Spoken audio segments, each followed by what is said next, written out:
The difference between Xanax and Ativan, I have trialed and errored it with a lot of medications with my therapist. One of the things is when my dad committed suicide, I struggled a lot with panic attacks. I struggled a lot with anxiety.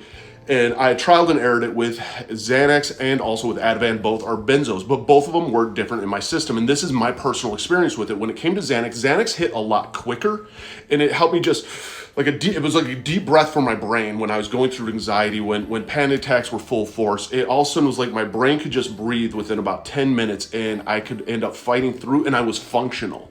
And the only side effect I noticed with Xanax is towards the end of the cycle in your system, it dropped me off very quickly. Like I could feel it almost leaving my system.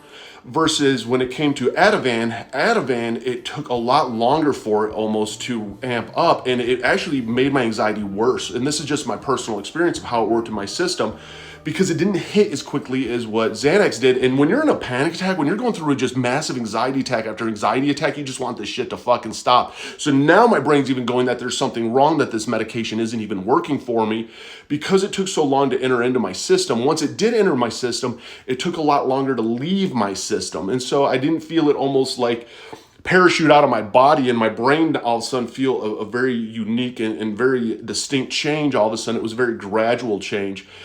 Again, trial and error with your medication when it comes to your therapist and when it comes to your psychiatrist, and you got to let them know how these drugs make you feel. If you don't explain the drugs and how they make you feel, you're never going to find the ones that are the best tools for you to fight through life. And that's what it's all fucking about.